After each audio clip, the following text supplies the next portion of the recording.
Okay, great.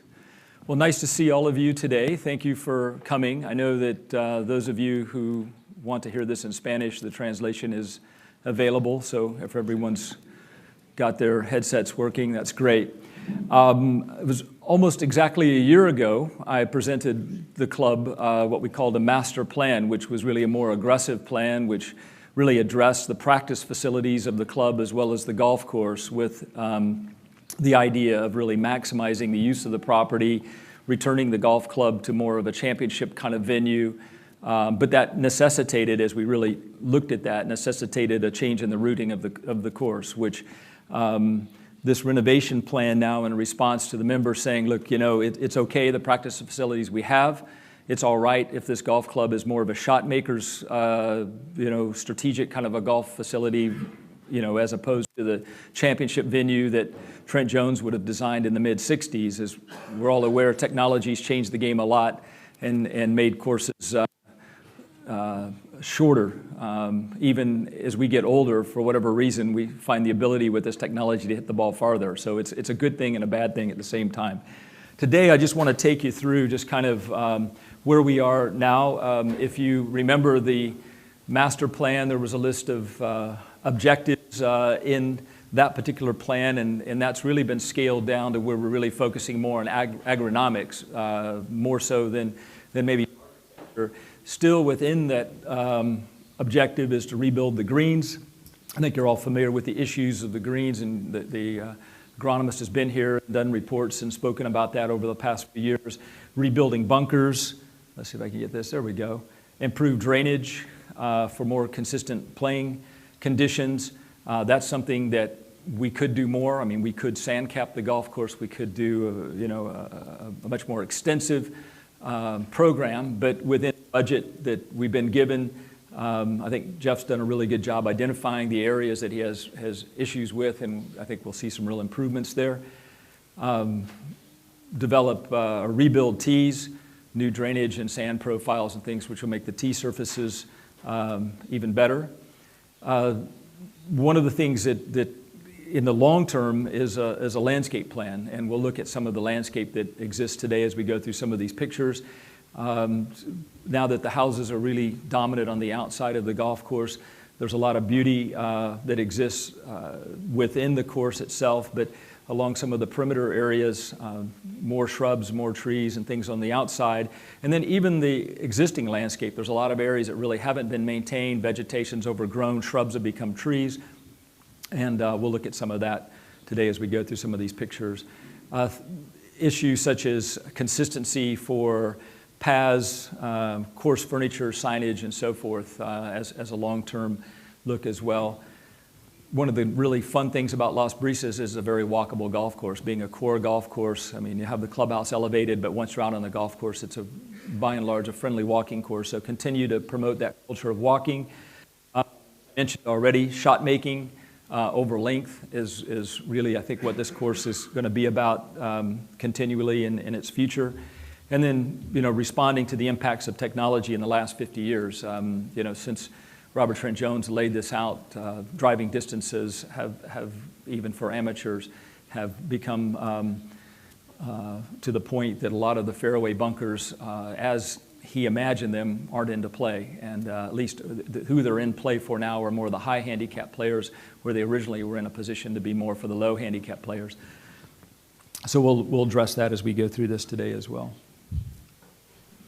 It was referenced that I've been involved in a number of Robert Trent Jones golf clubs. There are existing clubs that have been called upon to have a long-term relationship with. The actual club called the Robert Trent Jones Golf Club, which hosted the President's Cup, was the site of the first President's Cup, which is a Ryder, for those of you maybe not familiar with the President's Cup, it's a Ryder Cup format, but it's the United States team on the years they're not playing Europe. They play, I guess you would say, the rest of the world. They play Fiji or, the South Africa players, and I guess most of you being golfers would know that even in Europe and actually follow that. But that was the original site, and this was just one of the holes that we've redone. The green was originally up here at a higher elevation and brought this down. This was actually an opportunity to actually go through this work. When I started in 1998, Mr. Jones was still alive, so an opportunity to go down to Florida, kind of lay out some of the things that we were discussing between the club members and the European or the U.S. tour. So that was one of the initial phases of work we've done, and we're right now engaged in a kind of more of a long-term bunker program and shifting of bunkers and kind of diversifying the strategy of that particular facility. This is Incline Village, was up in Lake Tahoe, actually on the Nevada side of Lake Tahoe near the California state line. This was a beautiful mountain course that he did in the 60s, very similar kind of situation. But in that case, we took it all the way back to dirt, the entire site. So the general routing, kind of like we have here at Las Brisas, stayed the same, but the budget was different to where every blade of grass was reseeded or sodded, turfed, as we often say in Europe, and the greens were rebuilt and respectful again of the initial strategy and the contours that he had designed. They were all GPS, similar to what we would be doing here, but they were modified for faster green speeds that people expect today and that the turf grasses allow for. And some of the slow greens had just really gotten too quick. So that's just another example. And of course, Valderrama down the road, which has been a kind of an ongoing, I'd refer to it more as polishing the trophy as opposed to a real remodel. Very subtle changes that, probably some of the members and the professionals both would recognize, but if you're not a frequent player there, you might not even pick up on some of the changes that have been made there.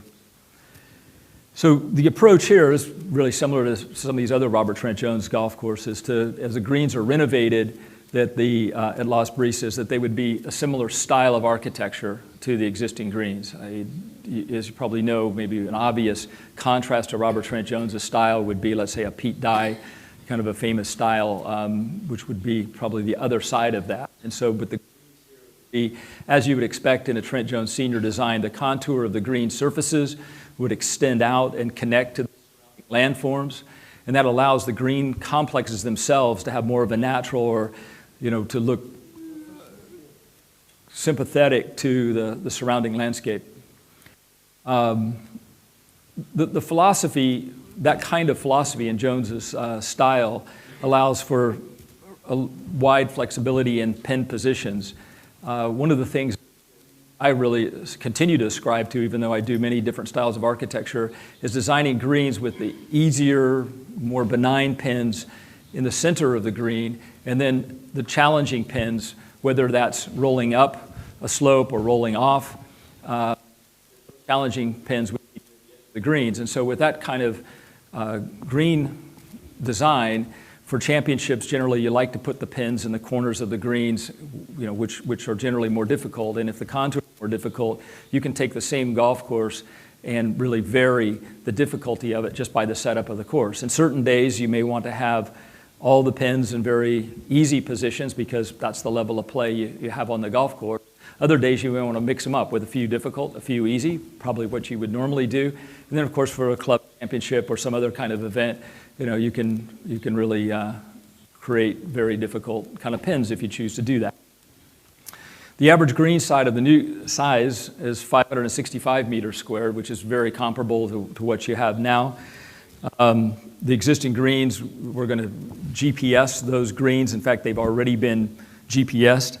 So we have a record of what the greens are in terms of size and contours, and then apply the concepts of those green designs in the new greens.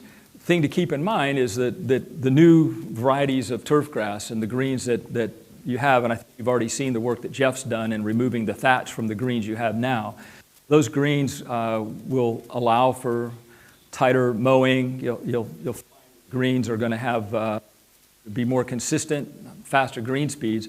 So it's going to be the opportunity with those quicker green speeds to also vary the pins to where if you start to put those near some of the contours, the greens could get really, the pins could get very difficult. And some of the greens that you have there, in fact, you've already done that, and we'll look at some of the greens you've altered over the years. Some of the existing slopes, may need to be softened during this kind of refinement process. So that's kind of, again, to try to give you an overview of how we'd be approaching what we have out there right now. So I'm going to kind of take you through this plan, which you've seen, I think, posted on the wall. I know several of you had copies of it with you. And then we'll also follow that up with some photographs. As far as the length of the holes, you can see they're very similar lengths to what you have now. The total length really hasn't changed. The first hole, for example, I'm not really sure, we could not come up with 365, and that may be a factor of the way the pro shops have been built. Maybe the course hasn't been remodeled. But essentially, the first hole is the same hole. The second hole, we'll look at some of the differences there, pretty subtle. But generally speaking, I think you'll see how this tracks very closely to what you have now. The long par 5 gets slightly longer. The other par 5 gets slightly longer. Of course, we'll talk about number 3, which actually gets shorter, which is, of course, you can call any hole whatever par you like, really. But it's really as it plays in today's game as a par 4. So we'll go through those kind of hole by hole. So the first hole, if you look at the tees are rebuilt in place. We'll come back around to the putting green when we talk about number 9. The bunkers, existing bunkers, there's bunkers over here behind these, what are being shown as new tree plantings. In this area, you planted a lot of trees over the years, and I'll show you the result of that. And then I'll show you this bunker on the next slide. These are the trees that you planted that have obscured the original Jones bunkers up the right-hand side, and I'm sure that's a result of the housing on the right. You can still see this bunker in the distance, so this plan calls for this bunker expanding back to the right, and then this bunker that's right next to the cart path, you can see it's within inches of the path, would be taken away. It's a bunker you can't see from the tee now, and so I think that's pretty self-explanatory. This is looking down on the first green. This is a palm tree that, of course, was never part of, Trent Jones's design. I understood there was an olive there, and then the palm tree kind of grew out of it, and so forth. And I'm sure if he was around today, he would come out and say, "What is that palm tree doing there, in that particular position?" But the rest of that green.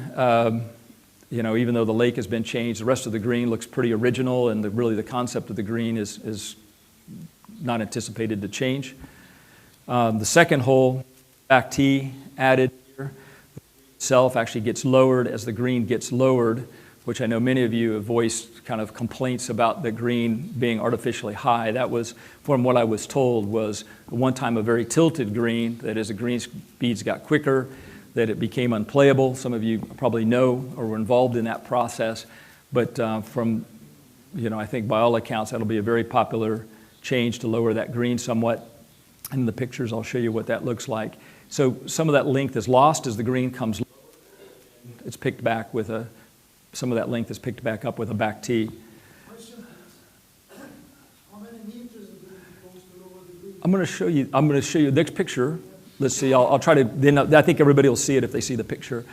The bunkers that you see from the tee, and we'll see from the pictures, but remember these bunkers are going to the right a little bit. So when you stand on the tee now, you see where these bunkers are kind of way left. This really is not your target line, and these bunkers were set up as part of kind of the target line. So the bunkers are actually going to sit farther up on the slope, which will do two things. It'll make the bunkers a little bit easier to maintain because that slope is very steep in there right now, the back of it, so it'll lay in a more natural kind of position, but also give you really the line of play, which is really on that line.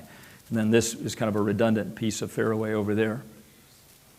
I guess the only other thing is the ladies' tee is moving a little bit left into this zone, which does a couple of things. It gives them a better angle up the center of the fairway versus right now they're really forced almost out at the bunkers.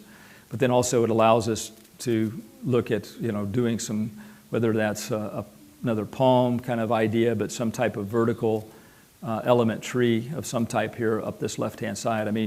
Obviously, when you play this every day, you probably don't notice it, but when you actually draw attention to that path, and then you're looking right up the out-of-bounds line, it's not aesthetically, the most pleasing view you have on the golf course. So maybe an opportunity to kill two birds with one stone. As far as the green itself, what I've always talked about when we're out there is the floor of this front bunker. This one right here, the first one on the right-hand side. No, you will never see the ball go into the hole. So when you hold it in two, you won't actually see the ball go in the cup because the green will still be above our eyes. So don't think it's going to go down. It wouldn't be possible to ever have that green not feel like an uphill green and not have the surface of the green or the actual bottom of the flag be visible. But certainly will make the approach from the left and the opportunity to kind of feed shots in, because there still will be a number of members playing long irons or even woods up the hill and feeding it in from the left-hand side. But it just does allow all the tie-ins to fit a lot better into that green. As you know, the front of that right now, I mean, you can hit your best shot for a lot of members, and the ball kind of gets to the top and starts running down the hill. So still be a difficult hole, but something I think much more fair than what it is today. Is that, you guys can imagine that front right bunker, the floor of that? Okay, the third hole, pretty much this tee configuration is the same. Ladies' tee has been added up in the front. We'll see here that this bunker is coming a little bit to the right. You see these trees have been added, so that kind of blocks this piece of the bunker is actually hidden around the back. This bunker, which exists actually as two bunkers, isn't visible today from the tee. There was some concern about balls going out of bounds and trying to kind of keep people from bailing out over here completely on the right-hand side. So this is really kind of more of a mid-bunker in front of the third green, that for, really more for visual purposes. Of course, the green is moving closer to the water. Been a lot of changes to the water over the years here from when the course was first laid out. As you know, there's been probably every sample of bridge you could think of has been built on this golf course, from wood to stone to steel construction. So there's been obviously a lot of kind of projects done with the water by the club over the years. So what that allows is really the green to have, in the water, to have more of a strategic effect on the third green. So this is, what we see from the tee now. Of course, members know there's bunkers up here on the right, but those are not visible from the tee. This bunker still looks like the same bunker that was built here. We saw some pictures today of the course when it was still new and there were hardly any trees at all on the course. But of course, the whole left side of the bunkers disappeared around the corner of the trees. And then, of course, the green is probably, I don't know how many of you have been out on the course in the last, I guess, couple of weeks when the trees came down, a week ago, or blew down. So these trees behind the green are now gone, these large trees, which had a real impact on the eighth hole and kind of deterred shots from the eighth hole going left. But now with that gone, actually bringing the green into a position tighter in against the lake really is turned out to be a good thing, because the proximity of that fairway to that green, it's very tight in there. And so I'd be surprised if you don't see players pretty quickly figure out that they can really now bail out left onto the tee of 4 and onto the green of 3 with no fear. There's just some tree stumps over there. I don't have to worry about the water now over here. So if I can hit the ball up here near the green and get it over away from the water, that's now a good thing, where before those trees had a big impact on the 8th hole. So I think that gives you kind of a feeling how that green would nestle in next to the water and now become, a decent length par 4. Downhill, 420 from the back tee is, in these days, not a big, long par 4. And, I know a lot of people are seniors in this room, and you're thinking, well, I'm not going to be hitting the ball any longer, but there's another generation coming up that are 10 handicappers that are hitting the ball, 280 meter plus kind of drives, and it's just really kind of where the game's going, and that'll be your next wave of members coming up. Then the 4th hole, we'll look at this. This tee is in this position now, very close to the 8th hole. This was one of the things that was kind of brought to my attention about, moving the tee away from 8, not only kind of creating more space and, if you will, kind of a greater safety distance from people on the tee 4, but also to get really a little bit higher with the tee and get a nice angle up to the green. So really you're putting the tees more in a line with what's now the existing ladies' tee, which really works well because you can use this opening, play a little bit of a right to left shot into the green. And I think the green itself for a long uphill par 3 was well conceived. It's obvious that there's been changes made to the original bunker in the front and to the front of this green. And I don't know, probably you know the history of it, whether the green was too speedy or what caused that. But it's clearly not a Trent Jones bunker that's left in the front there. And the front edge of the green doesn't look like something that he would have left from this era. And this is the view kind of between those trees. It's really a good angle, as you can see, into the green. These are very small trees. They're very easy to pick up and transplant. We've got lots of places we could add trees out here, that's for sure. This is part of the cart path that you see throughout the golf course. This was a section right there by the tee that would be replaced. But the cart paths, by and large, here, or if you just really be honest with you, if you really drive them, you'll find some pieces that are red and some pieces that are white, and then you'll see conditions like this. I'll show you some later on. May or may not. It would be great if you had the funds to replace them all, but at this point, it's probably going to become kind of a piecemeal project. Of course, the fifth hole, very similar to what we talked about last year, was adding this back tee, bunkers on the right-hand side here off the tee to try to take people a little bit more away from the houses visually.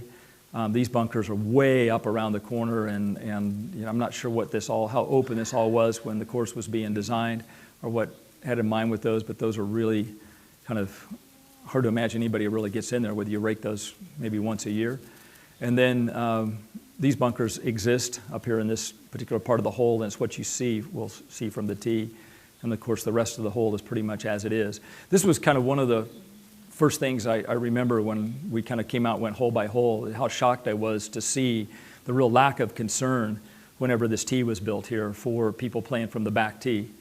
And just imagining, coming out here, I could imagine Trent saying, what did you guys do? Because from here, of course, this completely obscures the fairway from the white tees. Of course, it's a nice view up here, but, it was really not something that you should be overjoyed about if you're playing the white tees from the back, So then if you get on up where you can actually see the fairway, it's quite a beautiful downhill drive. Of course, the second shot is a bit awkward, kind of up blind up over the hill, but the bunker's kind of lying in here on this corner, trying to create more balls more in the middle of the fairway and kind of encouraging people away from the perimeter. Then this is the approach up into the green, the two bunkers that are there, the slope that comes in from the right. Really not any significant changes on that hole at all to really speak about.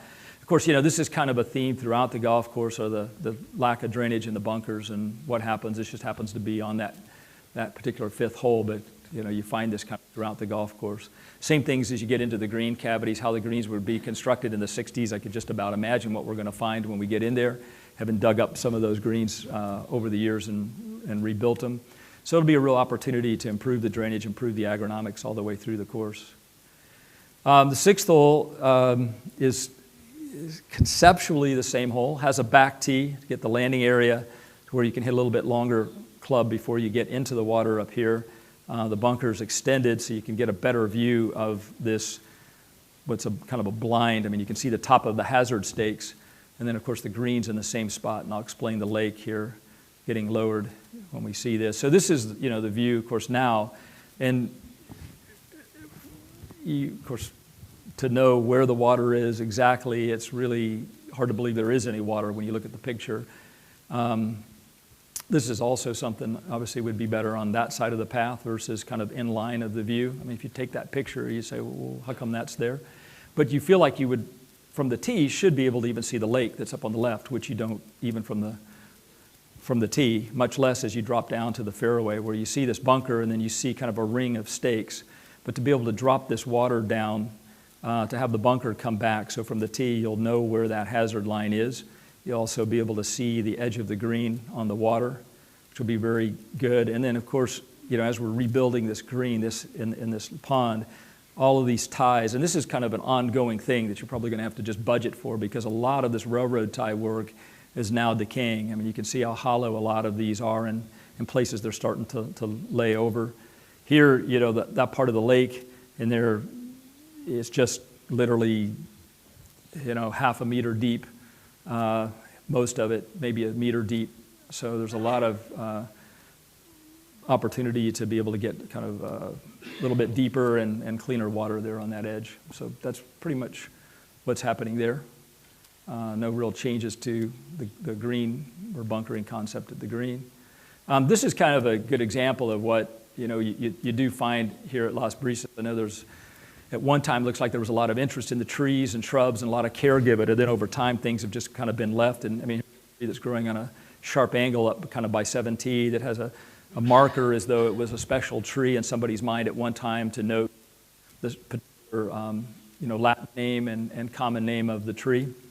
But of course now it's just sitting there kind of lonely, sadly, kind of leaning at a 45-degree angle. So there's a number of trees as you walk around the golf course like that would be nice to, okay, if that's a variety that's really good for the golf and good for shade and all the kinds of things like that, let's plant 3 or 4 or 5 of those, that same species, have them looking good, looking healthy, and then put our marker down and say, okay, here's our nice little grove of trees. But if somebody is a visitor who's playing and you see things like this, which you do see if you're a visitor, it doesn't really represent the club.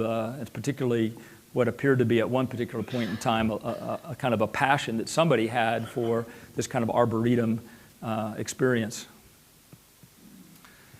And then number 7, the par 3, essentially the same kind of concept as hole, but just sliding the hole down closer to the lake. As you know, there's a steep slope from the